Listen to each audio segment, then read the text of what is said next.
Now, Bristol is an amazing city. I was here standing under that tree over there in May when we celebrated the election of Marvin as the Mayor of Bristol. An incredible day and an incredible achievement. But then you think back to the history of this city. Never forget our history. Always look at it and understand it. And so I think of those that stood up against racism in the bus industry, in the Bristol bus boycott, and Paul Stevenson, and the work that he did, and the way in which Tony Benn, an MP at that time, stood with them, just as he stood with the people of Kenya during the uprisings there, just as he stood for peace, justice, and anti-racism the world over.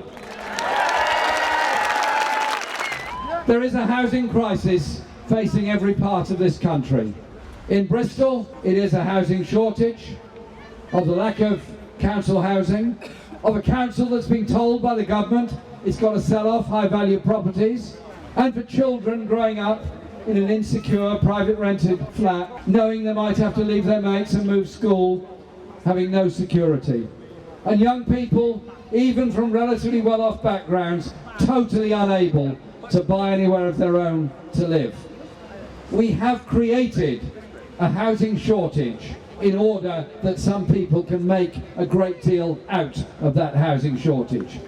If we invest in building good quality homes for people to live in, environmentally sustainable, passive house standard buildings, we achieve a lot of things.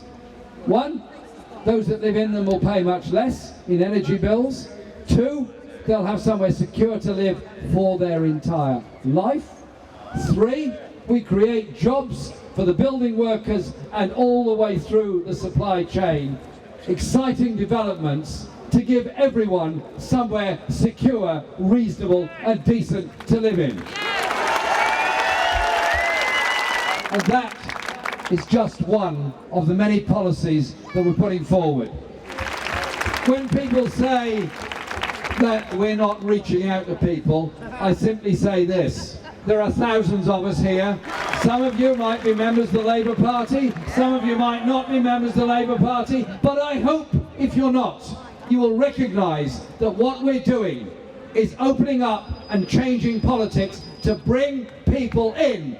Take heart from the numbers with us. Take heart from the enthusiasm of young people who were driven away from politics in the past by joining in this fantastic movement. Nobody and no community ever left behind. Thank you very much.